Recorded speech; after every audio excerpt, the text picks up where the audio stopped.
Y'all, if you have been following Trauma Queen, you have heard this lovely human before. Y'all, we've got Jordiana. Jordiana is a gender expanding, multi-dimensional artist, facilitator, and guide, weaving healing energy into all of their practices, informed by their individual self-healing practices. Jordy has been able to guide group care workshops centered around meditation, ritual herbology, and decolonize organizing for the liberation of marginalized groups of people. Jordy is also on the board of Tending the Garden, which is my nonprofit. Jordy is also just a magical being that I have learned and continue to learn so much from. Just such a gift of a being. Y'all, we've got Jordiana. Fabulous. You heard the intro, you heard all the magical things, and I just am so appreciative of this human that, well, I don't know if you want to be called a human today. How dare I? How dare I? Of this being. So my first question here at the Trauma Within is always the same because I think daily this answer changes for people. And so today I ask you, who are you? Who am I? Right now, it's giving Jordy Poppins. Oh, I'm out here riding on the east wind, getting ready to fly out on the west, changing lives, changing hearts, and collecting bags, while bringing my own. So it's giving Jordy Poppins today. okay. I love that. I love that. How did we meet? We met through both being models for Redemo. Ooh. Yeah, I think we met on set. I think, yeah, I think so for the first We time. met on a photo shoot. Look at us. Just girls out here trying to get booked. Just out. Okay. Uh, what a time. Let's leave that in the past. That was a time. That Uh, was a time. what does trauma mean to you? Trauma. Trauma to me means I think like the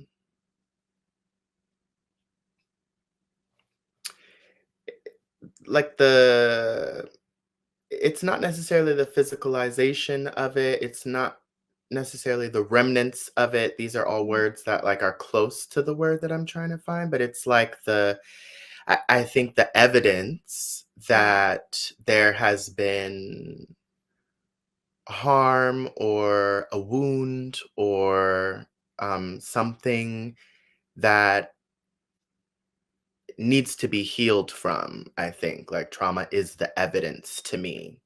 Mm. Something that like came to my mind when you were like thinking of words, I was like ash, like after Mhm. the fire, the remnants of it. Ooh, crazy. So Okay. today we will be talking about trauma in many different ways, but when I asked you what you wanted to talk about, of course it made sense. And I was like, oh yeah, that makes sense. But we're talking about housing insecurity and travel.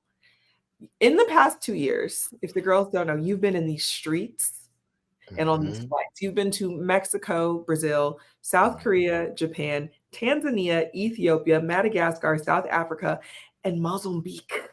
How? Mhm. Why? What? Yeah, it's been a journey so far. We've checked in about it, like during these past 2 years, but I find it really,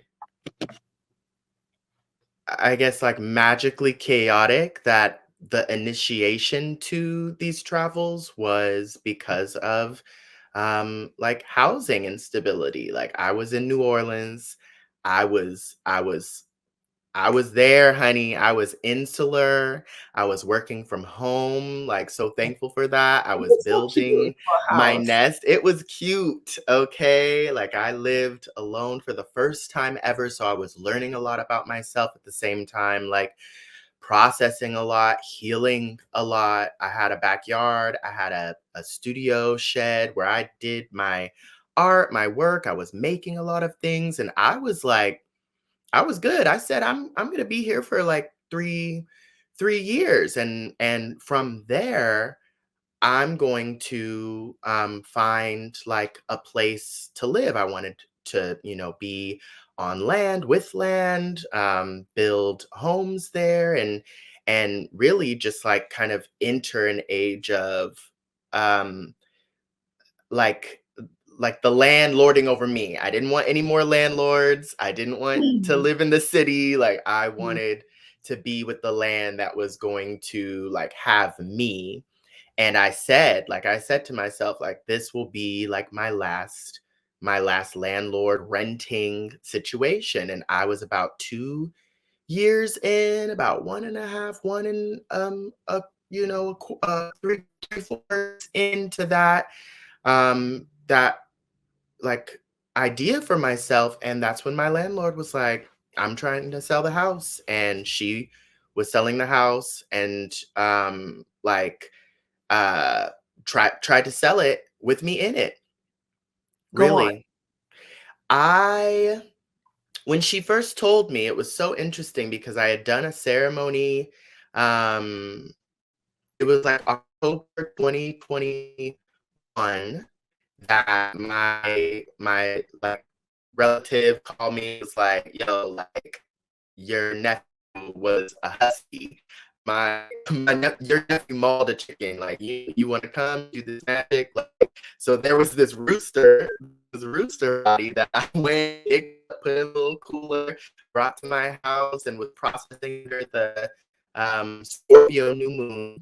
I remember because at on the same day I was making rose clay and making like a beads, like a rosary with like rose clay beads. So in Oh, the kitchen was me twisting the pot on these roses that I had blended down, boiled down into this like dark earth colored like clay that I was going to roll the beads that night. And then on the porch, I was with this rooster and was like cutting its claws. I'm like, do I have anything? I travel with it now. Like I travel with its claw in my like magic pouch. But I was like given dual magic. It was like day and night kind of thing, like within the same day. And then it was the next day after that ceremony that I got the email from her and was like, I no longer want, this house.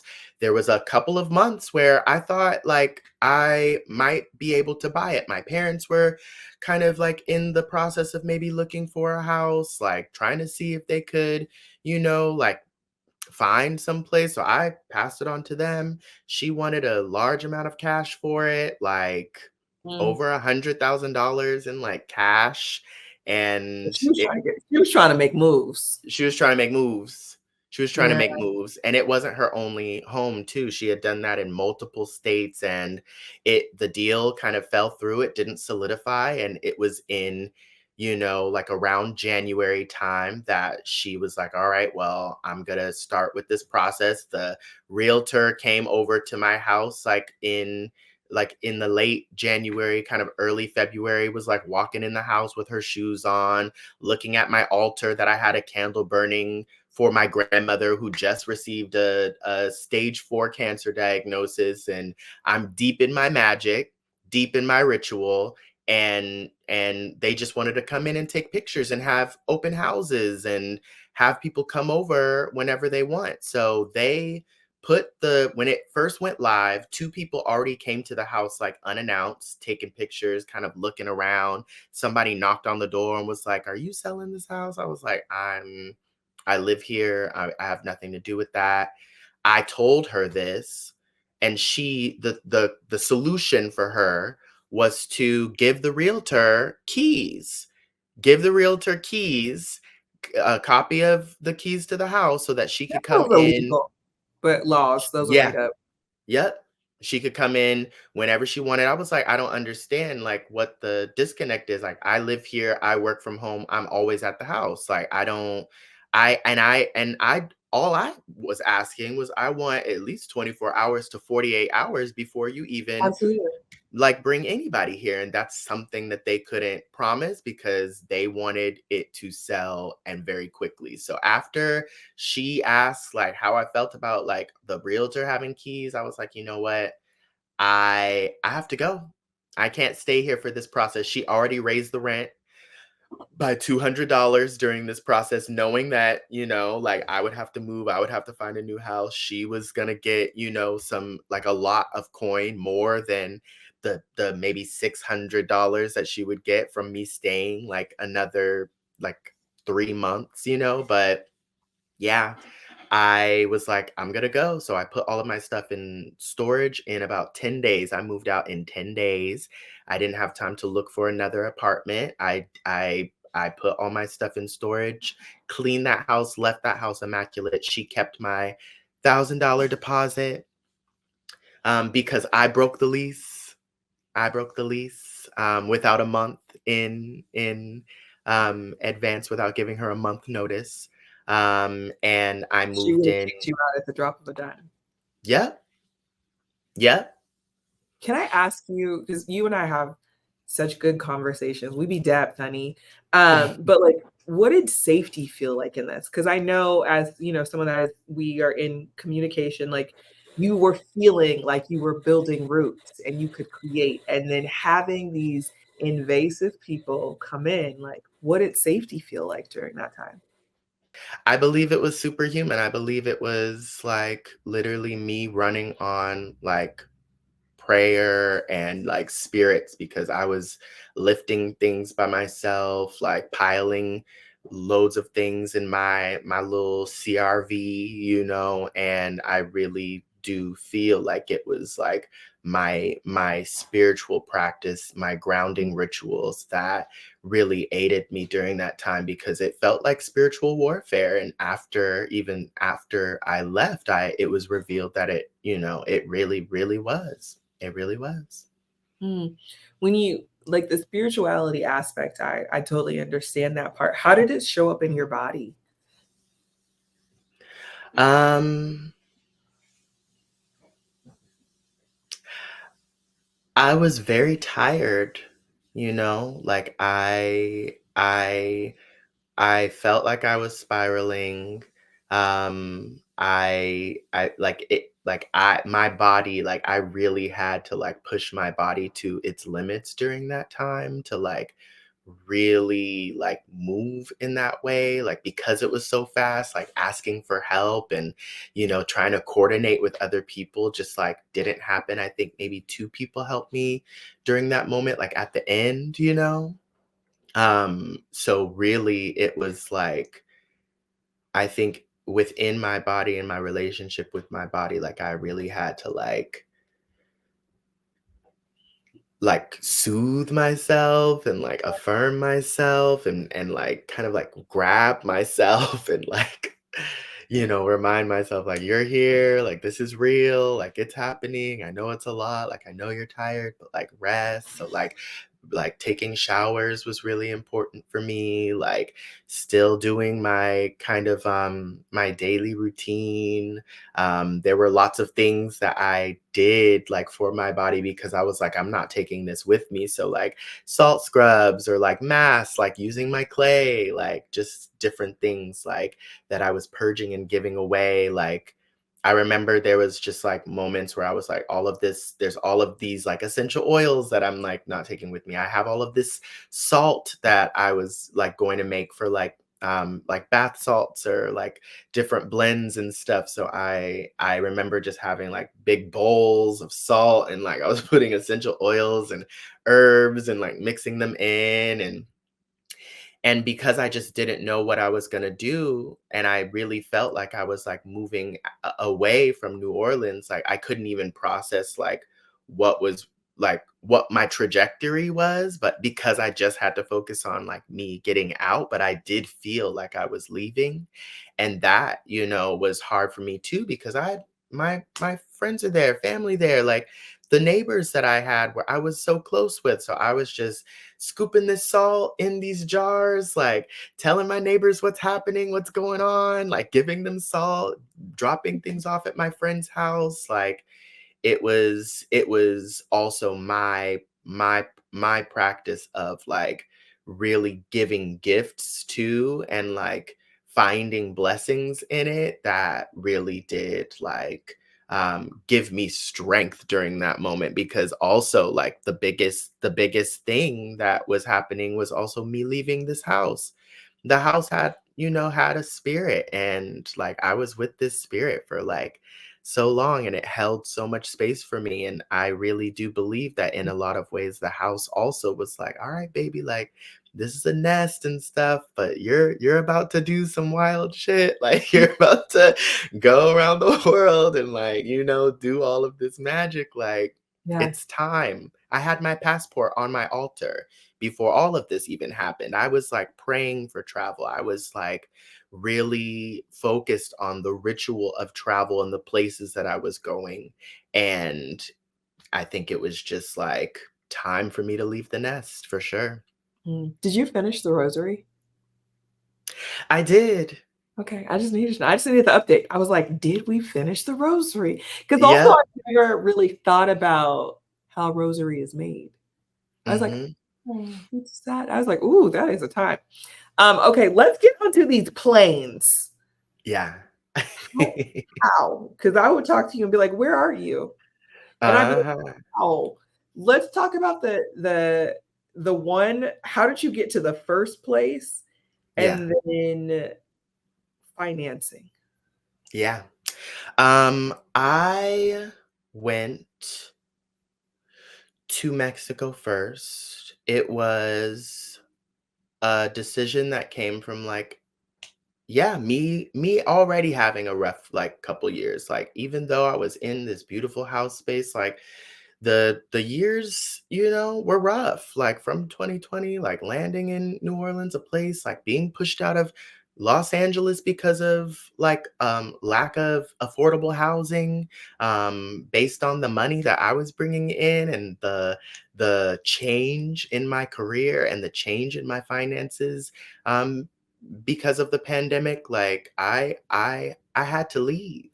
Yeah. So already I was mourning that, licking my wounds from that in New Orleans, and processing, other things that happened during that year, during those 2 years. And I was like, you know what? Like with this being the final kind of like thing happening, like me having to leave this house and do all that, like I'm going to celebrate myself. I'm going to go. My birthday was right around the corner. I moved out in 10 days starting from like mid-February. It was the shortest month, and I still got out before the end of the month. I had 1 month in New Orleans in March, and I was able to visit like family land of mine that was stolen from us in Arkansas. And that's kind of where the spiritual warfare aspect was coming in, because I was like kind of face to face with housing instability, land instability, like through my family, like generationally. So Mm, I was just like, I'm gonna go back to my parents' house. They changed the room that I was like living in when I was like the last 2 years that I was in Los Angeles. I was staying with them and was in that room, but they changed it. So they made a space for me in the basement.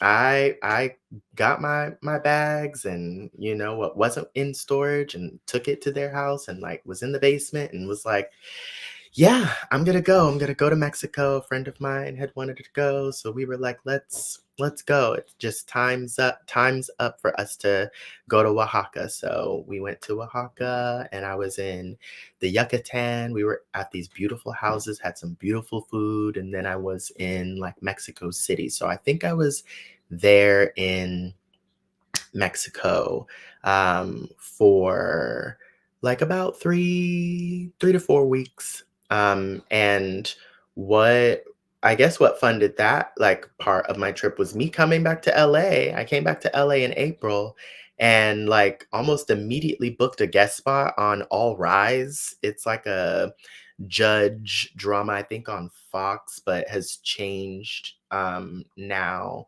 Like the third season, I think, aired on either, I think, OWN network, and they had some kind of deal with HBO Max. So I think you can stream it on HBO Max. But yeah, I booked a little guest spot there, and, got some coin right when I landed in Los Angeles, which was, like a big blessing. And was able to go there with ease, knowing that I wouldn't be working for that amount of time, like 3 to 4 weeks. Yeah. I think that also comes to mind as someone that now travels like once a month. Um, Airports fucking suck. So how did you navigate all of these airports and all of these people as someone that also might hear this and be like, oh shit, I am also being pushed out. I'm also being called to travel. I'm being called to listen to my ancestors, but have no fucking idea how to do it. Yeah. I mean, I was really thinking about it and thinking about it quite recently too, because I was like, oh, that is something like different. I started flying. I think my first flight, my mom has a picture of it and posted it like on my birthday this past year. And I think she said I was like maybe 5 when we first flew and like went to Disneyland. But I started flying by myself when I was like 6 or 7 years old, and Oh, I okay. would yeah, I was like an unaccompanied minor. My Mhm. mom would go with me to the gate and, drop me off, and If I- the flight attendant would take me, and we'd walk down, and I'd have a seat right in the front, yeah. and, like, I would, just be sitting there. I had a little necklace around my, saying that I was an unaccompanied minor. The flight attendant would check on me. I'd be like, "Hey, yeah, I'm good," because I was going to my grandparents' house. I would go there every summer and every like Thanksgiving and Christmas, and I did that for maybe like 7 years. So there was for all of from 7 to 14, like I was taking flights like by myself, at least like back and forth between San Jose and Los Angeles. So it was an hour flight. It was a cute little Yeah. time, but I think like the acclimation to like, I guess, navigating like the energies of flight was something that I had to do at like a very young age. So I think that definitely like helps. And then on top of that, like I have my armor. I think it's a different kind of Mhm. ball game flying during, a pandemic, where like a lot of people, at least in the States, aren't really focused on just counteractive measures like filtration system and masks that I did see a lot more of in places like South Korea, in places like Japan. It was like woven into the infrastructure where I'm looking at these huge like box like structures, and they have like on a screen showing you like the amount of CO2, like they're filtering the air in places like the mall and places like, like convention centers. So it would just make sense that these places would be, I mean, these things would be in places like hospitals or airplanes, which are airplanes, but also like airports, which Yeah. they're not. Yeah. So I just, I take my COVID precautions. I wear my mask on the plane. I've worn my mask on, like 13-hour flights. Oh, I'm Um, masking planes. I don't mask everywhere now, but a plane, they cough raw for me. They just be coughing yeah, out loud, and it's a wet chest cough. It's a wet you lunged just get it in the air. like release. I And guess. I'm like, I've been, of course, more sensitive to it, but something about that kind of like portal of travel, that travel portal, people just show up because they just, they gotta get from like this place to that place. And I've just heard some really gnarly coughs to the point where I'm just like, damn, And I be damn, sitting there with my damn. mask on. I think that I would be remiss if I didn't ask this direct question, Yeah. uh, and which will come up continuously for me in this conversation is safety. So as a Black queer person, right? Because there's different levels of this. What is it Yeah. like traveling to all these places in different countries where we aren't always loved and all the we barely liked here, liked. Okay, Mhm. so what is that like? What has that been? Yeah. Because we've It's talked about it and share what you want and we don't share. have. Yeah, no, I mean it's been a whirlwind because I've been to a lot of places. I think the first thing that comes to mind about this around this is like the airports. They have systems even of like picking like gender on the scan, and if they choose, like if they assume that you are a gender or have certain, and it's really genital based Yeah. because yeah, it's like a button that they choose, and if I because of how I present, and especially when I mask and when I'm like speaking, a lot of people will assume I'm a cis woman. So the person pressing the button on the scan has multiple times like pressed woman, and then my genitals flag the machine, so they're like, what do you got, what do you got, like what are you smuggling? And I'm just You're like like, the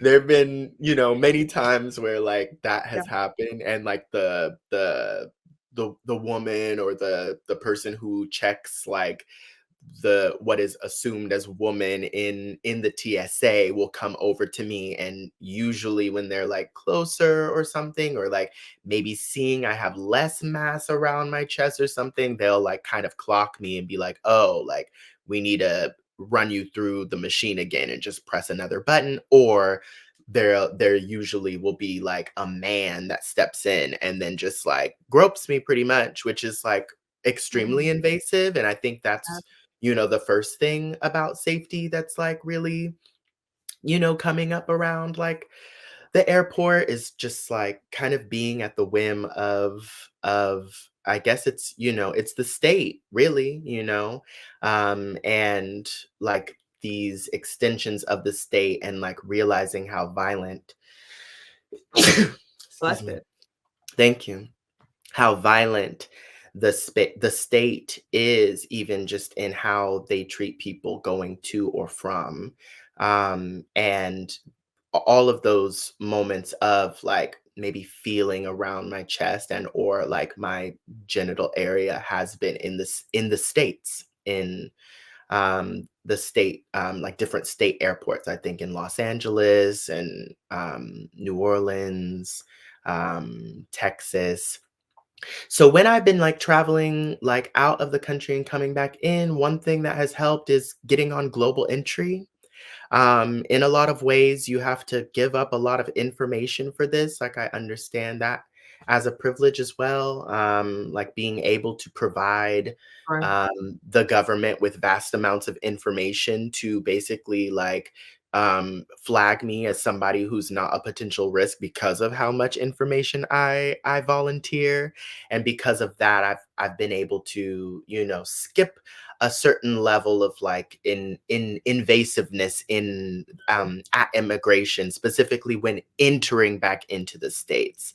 So where there's like this long line, and usually in that line people are looking at me, staring at me, kind of, there might be people who like interact with me or ask me about things, and then I get to the front desk and maybe they're asking me about things, and I have to be on my feet for a long period of time, like that I've been able to circumvent by applying for global entry, which has its own level of Yeah.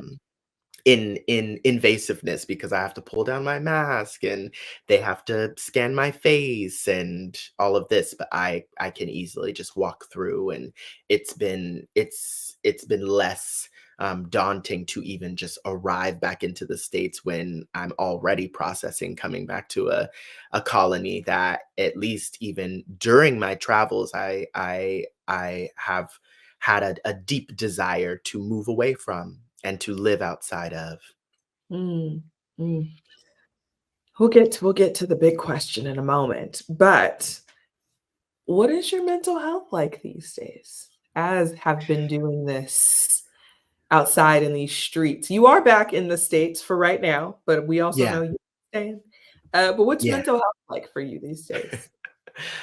My mental health is really volatile, chaotic. I definitely want to talk about finances because that has a lot to do with my mental health, and the volatility of finances has been pretty intense during this process, which is like so wild. But I will say like I started seeing, a therapist. I had a therapist maybe like the first therapist outside of, like, what my introduction to therapy was, which was through the church. I would consider it conversion therapy. People are praying, for, my sexuality to be different. So that was what my entrance to behavioral therapy Mm, was at, like, mhm, 16 years old. I can't recall it being more than even just like 5 sessions just because I was not really responsive to it. And I did have an aversion to therapy, which is why it took so long for me to see a therapist for the first time after that experience, but I did, and she was lovely. In like 2018, 2019, I was able to, I think, into 2020, I think we had like a few sessions like during the pandemic virtually. And it just wasn't really, mm, like, she was the first person. She was very sweet, she was very attentive, but I didn't really feel a lot of, like, growth and, like, challenging and new ideas and, like, new, like, tools coming to me through our relationship. So I stopped meeting her. I, had, rough and tumble couple of years through 2020, 2021, 2022, and that was when I found another therapist. So I saw was seeing her virtually, which was a big blessing. And over the course of, I think 1 year, we were able to meet, and I got, like, a lot of vocabulary about what I was feeling, about, like, things that mm, happened in my past that I hadn't named in that way, that I felt and that I was aware of but hadn't named, yeah, in order to be able to communicate to the depth that I was able to communicate, like, after she shared, like, her vocabulary with me and was just, like, present with me. So I was really thankful. We stopped meeting at the end of last year, so it'll be almost about a year. Once October hits, it'll be almost about a year of me not seeing anyone. And I do feel like more like I'm mourning a little bit of a great, therapist that I had. I really enjoyed our sessions. I really enjoyed like checking in that way.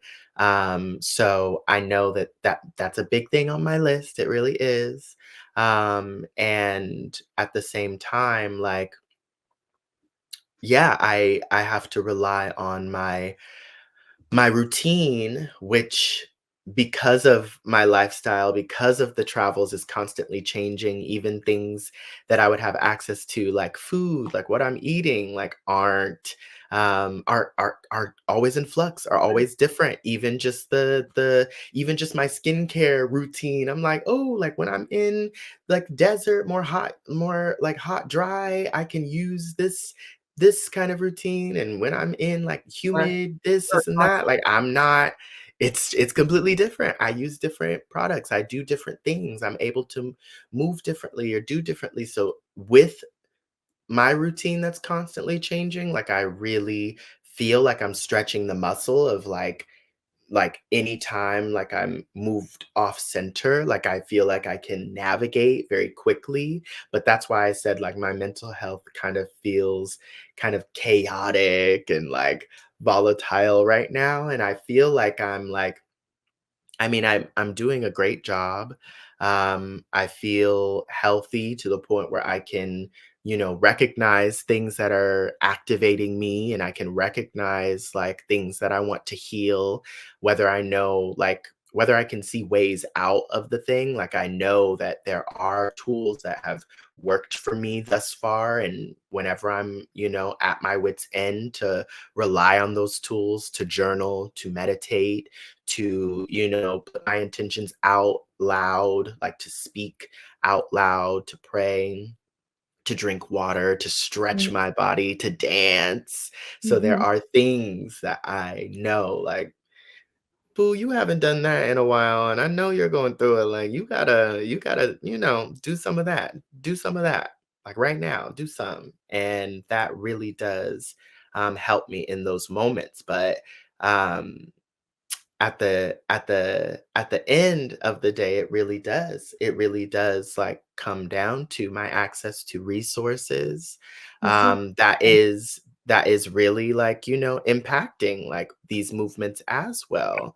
Yeah. um I would love a house. I would love to be, more stabilized than I am, but I haven't found that yet. And a big part also of my travelings is to find a place that could hold me, you know? Mm, mhm.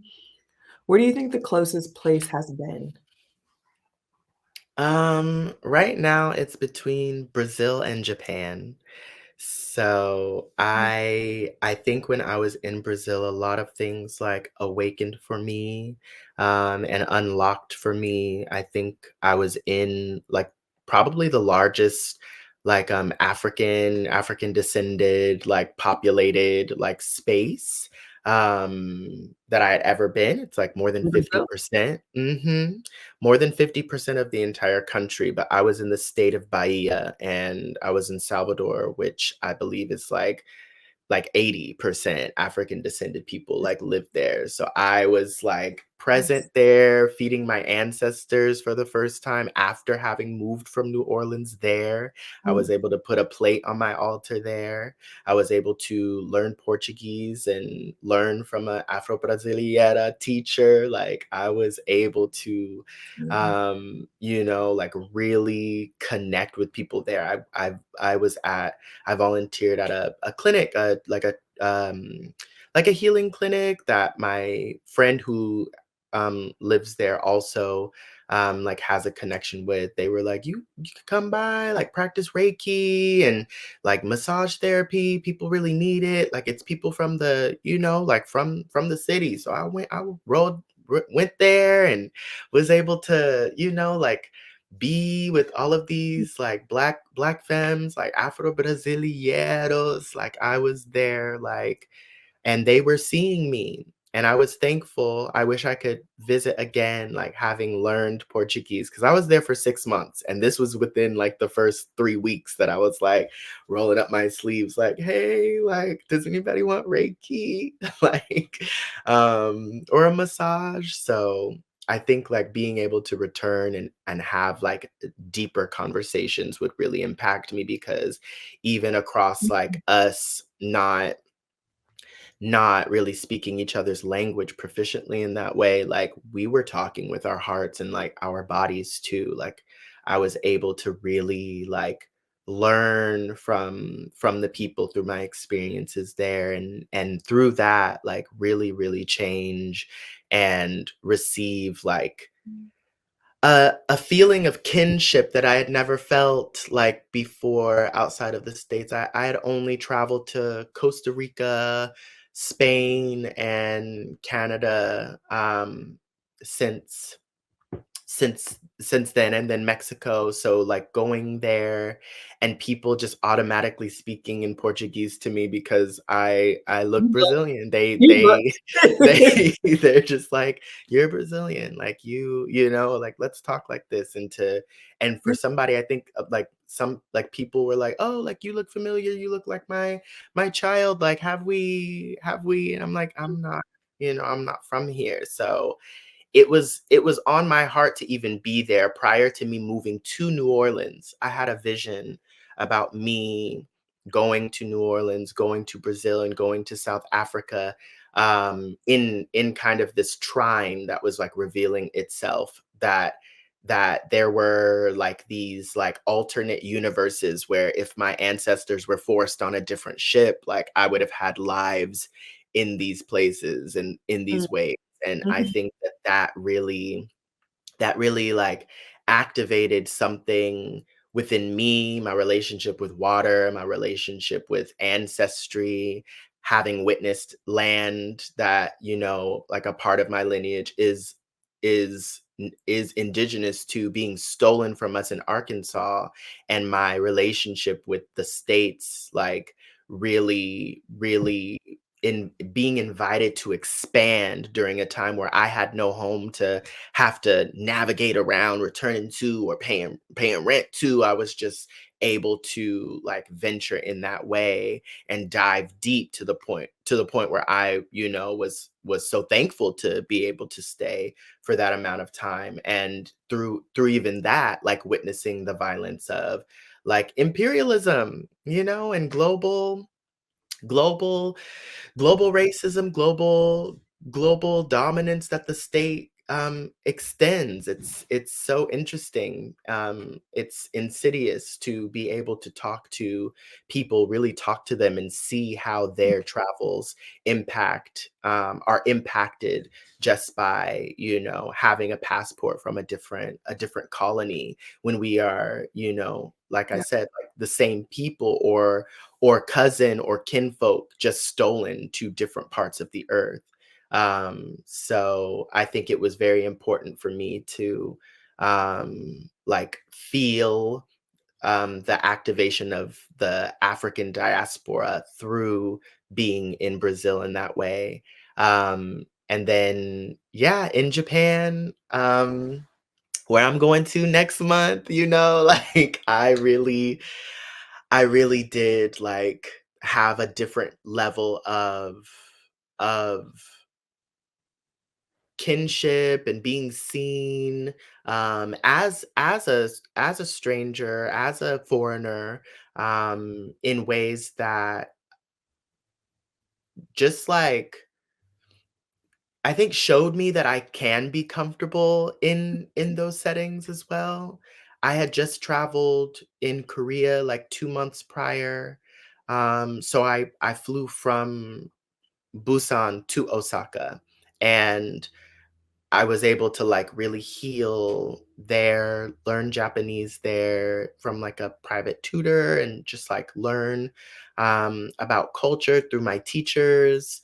And that was just really lovely to experience as well. I think like I just have like a natural affinity to like the foods that they're eating, a lot of fermented foods. I've been trying to heal my gut and center probiotics in my dietary, like daily, like eating habits, eating Mm, rituals. So like to be able to just like have access to that is really important. And then there's a lot of ancestor worship present there. There's a lot of um, elder respect that's present there, that really does um, like just center more accessibility for people um, who need a little bit different in the structure of things. It was in Korea and Japan that I saw um, like bars in front of the urinal to like hold like somebody up. Like that was something that I had never seen before. I had seen braille on like cans mm. of alcohol so that people can differentiate, like if they're gonna get I'm twisted picking drinking up, baby. something. I still want a you know cocktail. you know like I I love it. think that these things, on top of like just seeing like the neighborhood that I was in Osaka, not only was it like the highest population of like Korean Japanese people, like it was like the Koreatown in Osaka that I was staying in, but it also had the highest amount of elderly people. So I really was in the space in Osaka to like see how elderly people could be treated, to see, what an infrastructure that supports aging Mm, looks like, which is something that is a little bit harder to see in the States. sure. Absolutely, it is. Yeah. So 1,000%. between Yeah. between that and also just like masking culture and like a culture of, protection of um airborne viruses kind of being passed, like a lot of I saw like billboards with people wearing masks, and it was just like very natural, like in public spaces inside, to just like wear masks in that way, where other places um weren't weren't giving that, and I was kind of navigating through a lot of anxiety about that, especially because all throughout the pandemic so far I've been able to um find jobs that I can work remotely, so I haven't had to compromise like um how I was protecting myself, just because I had to in I didn't have I wasn't forced to engage in working with the public, which I know a lot of people have, and a lot of queer people specifically. So I feel very blessed in that. And at the same time, like, it's been hard, honey. It's been hard. Mhm. Something that I know is really important to you, and if you have been listening, you have heard it weaves in and out of this, is community. Can you tell folks how important it is to find actual community, not just people that'll be like, yeah, blah, blah, blah, but like, it's a lot of fucking work to actually find the people that you can be like, no, these are my people. Yeah, it's a lot of work. And I think like what the pandemic has showed me, like what, like having to isolate and like see how people are navigating, see how people are responding to um, genocide on multiple levels. See how people are responding to like recession and people in need, racial injustice, state sanctioned violence in this particular portal, like in like from 2020. I have definitely like my community has shrunk since Mm, then, and in a lot of ways my sense of community or understanding of community was deeply woven within capitalism, because I was working in the public sector, honey. I still am in some ways, but I had to get out of my house to get paid. I had to be on set. I had to be in the mix. I was going to clubs. I was working at the door. I was bartending, finding odd jobs. I was performing. I grew up in Hollywood. I was going to auditions, meeting people. A part mhm. of socializing and building community was instilled in me to enhance and increase your ability to be able to get paid and get a job and survive within capitalism. You Yeah. had to like be a busy bee Mm, and talk to the right people and say the right things and wear the right things and move in the yeah. way that really did um um yeah, it made me extremely good at socializing because it was deeply intertwined with my survival. Mm, It was deeply intertwined with my survival, and I did find in the change through the pandemic and me, seeing how people were showing up for me or vice versa, that um it it was it was so insidious that it was like that. And I do believe it's like that in a lot of ways. And there have been people that I've fallen, and it's not even bad blood, it's not even like, like, damn, like, we you really showed your ass, and now I see, and we're not friends, and we're not in community, we're not talking. It's just it been informed by a deep sense of urgency to be well and to survive. yeah. I was deeply isolative the first 3 months of 2020, starting in March. Like, I didn't leave the house. We got things delivered. I wasn't forced to work, and I was going through a breakup. So I was like very, very insular, And when I was sitting in front of my computer, I was I need to find another place to live. I can't live here. I can't do this like this. Like, I gotta go. I was making lists of the places that I knew people and where I wanted to be. Oh, I gotta charge my computer really quick. 1 second.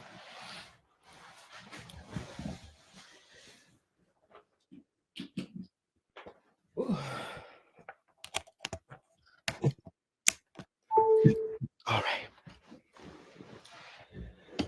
So I was sitting in front of my computer and I was trying to figure out where I was going to live, and I was making lists of where I knew people, and I made, like I said, Los Angeles, New York. Like, I knew some people who had just moved to New Mexico. I'm going to put New Mexico there, New Orleans, and like Chicago. I got family. I got some people that I know up there, like, and I started looking for houses in all of those areas.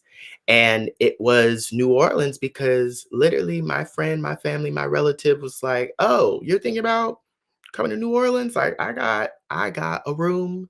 You can come and land. You can come and stay for as long as you need while you look for a house."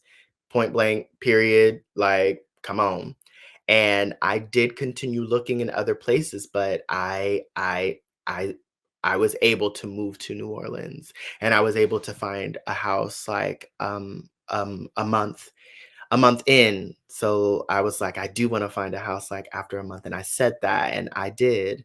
And I was so thankful because it was really close to where my relatives lived. And I was able to like link up, and our interactions were informed by the pandemic as well as like their disability. Like, it was hard for them to leave the house, and there wasn't like any infrastructure for them to like be outside even or go to the park. So we got close because of that. And I saw a lot of the inaccessibility of like things that other parts of my community like were kind of built in, like nightlife, performance life, set life. Like, Yeah. it just really showed me like how deeply deeply problematic these structures are, to the point where like any communities built on it like are having a rough time, and they are. Like, people that I am connected to, people that I was like going to parties with, performing with, Yeah. like chilling with, like it people are going through it, like in Still. like not still right now, not being able to pay their rent, having to move, people getting evicted, like people not having like support, and not having people to show up at hospitals to see them, to take Yeah. care of them, Yeah. feeling like they're gonna like die alone, and people don't know what happened to them. Like, there's I feel like we had an opportunity to slow down and really build community more than we've ever had. And I do feel like, out of all of the demographics that I've seen, like building strong communities, like it is queer people. It really is to me.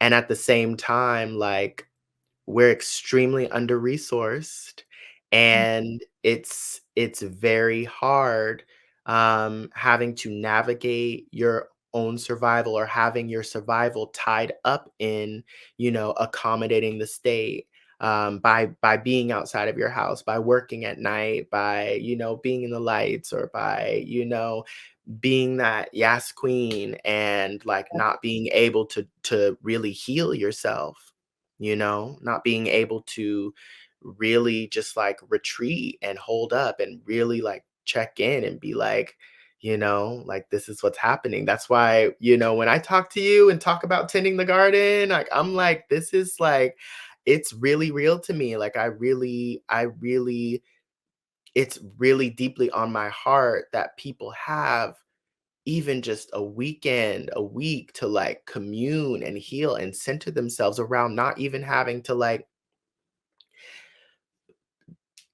show something for it, or provide like a product at the end of the day for it, or like like promote it or like make it a job or make it a reality TV show. Like it is life to be able to commune and build um like one on one and really strengthen individual connections, and it's through that that I've been able to like really understand what community is. So I took the long way around, but I think that like by my community like getting smaller and Mhm. me being able to show up for like the handful of people that like I'm able to like really build with over time, I've seen like I've seen the fruit that much deeper, to where like, I'm like, I don't even know where I'm gonna live or how or where I'm gonna go, and people are like, "Oh yeah, come to my house. You can stay as long as you want. Oh yeah, we got a room for you. Like, you can come here. Like come here. You can live here rent free. Or pay what you can, kind of thing." And that I do believe that would have happened maybe like prior to that, but it wasn't, and it Mhm. really does stand out to me, like, now in my time of just, like, having a different need and moving differently, that the people that I've been, like, connected and grown with, like, are the people that are showing up for me and vice versa in really, really hard times, you know? Mm. I think that's so real. That's when like, people are always around us. People are like, "Oh, you have Mhm. city," or people be like, "Oh, you know so and so." No, I don't. Y'all are friends. No, we not. We might. Uh-huh. We're very particular about language around here. I'm like, Yeah. I don't know about that. What do you think would surprise people the most about you? What would surprise people the most? I'm chock full of surprises. It's true. I'm so curious. I guess the first thing that popped into my mind, which I mean is an interesting maybe conversation, is that maybe I'm an introvert. Like, I am a professional extrovert. I have had to survive through extroversion. And even now, like my career and my financial opportunities are deeply tied to like being seen and having like my thoughts or my words or like just me, my life accessible to people through social media. The worst like kind of like period of my finances, my financial life started to happen when I was off of Instagram for one year, and I didn't take that lightly. So I think like I'm like, "Hey, hi, like, what's up? How are you doing?" Or I get out and I'm like, "Hey, what's up? Wow." Is like such a mask, such a mask for like, damn, like I wish we were all like, maybe around some tea. I wish there was maybe like a fire. There were like more pockets like Mhm. around here than just like this concrete that we're on, this like music that's blaring, which I'm thankful for because I can at least like dance and like release and mask that way to just like move my body and kind of like shake. But I would much rather like heal and like be I'm taking soft. Okay. That's the thing Okay. when people are like, "Oh my god," and I'll be like, "Hey." This happened to me yesterday. Someone was like, "Oh my god," and I was like, "What is it?" I was like, "Who is it?" They were like, "It's you." I said, "Oh, okay. What's happening?" I was like, "Oh, me. Oh, it's nice to meet you." And I'm like, "Oh, we gotta keep talking. I can't do this.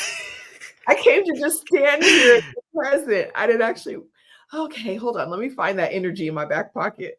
It's a lot. Uh-huh. People just think we are these people all the time.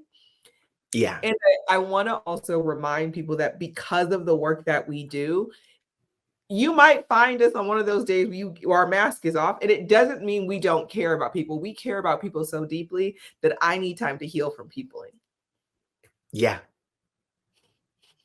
Yes, I do. Because also the absorption of the status of the world, not the state, not the country, Uh-huh. the world. She's heavy. Uh-huh. Oh, Sh- yeah. She's heavy. She's pissed. I'm tired. All I can do, take a nap. Okay. That's real. Yeah. Yeah. Well, before we get you some more coins and tell people more about your business, the last question of the show for me is because inquisitive. That's the word we're using instead of nosy, inquisitive. What is the wildest thing someone has texted, emailed, or DM'd you in the last 2 weeks? The wildest And thing. wild is, your journey. Uh-huh.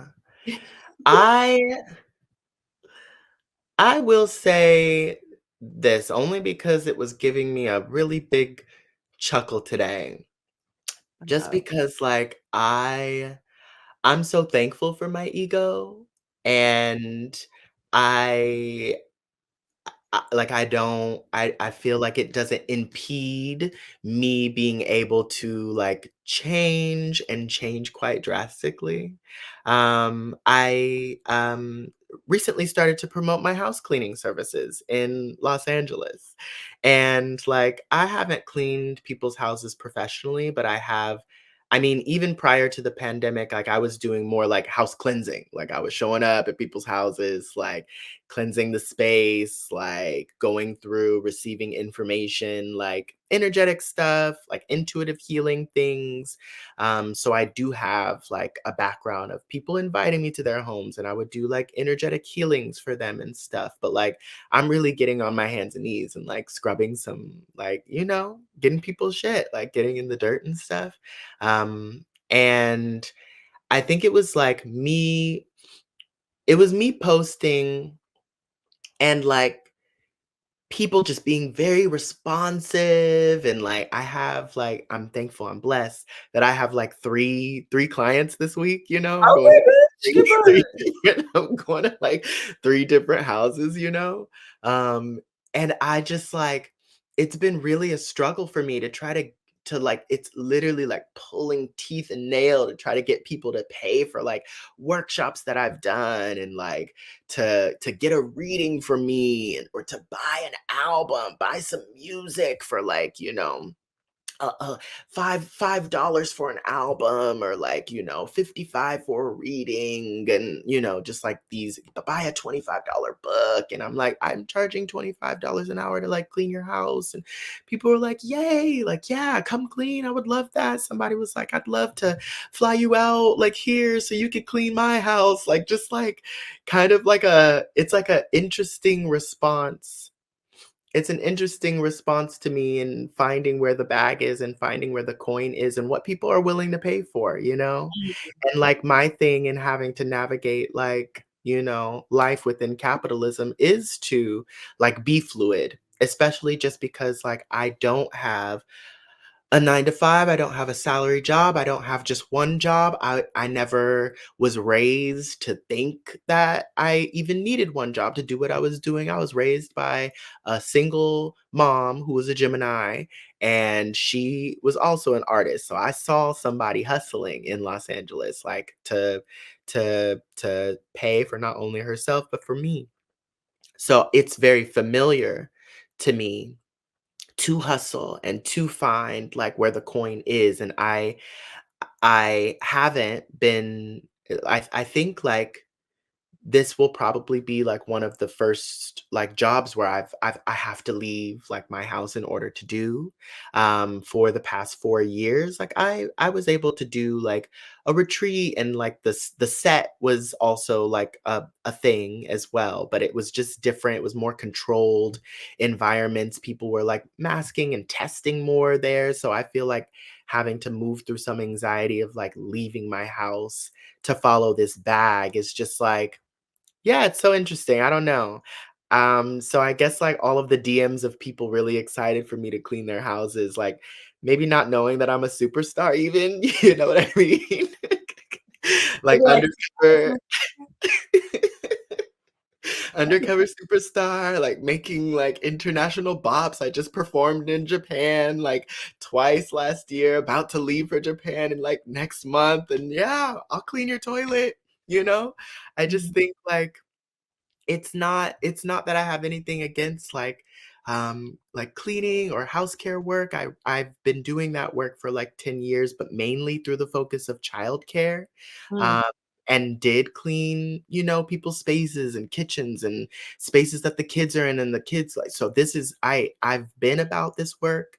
But it's just interesting how how it's not. I don't know if it's like the absurdity of having to match the volatility of my finances through the volatility of like how I make money and like show up with my skills. It's like, oh, okay, like if you're not gonna pay me for this, like you can pay me for that. I could get this bag here. So I'm thankful. I'm thankful, even though it's really wild to me. Like what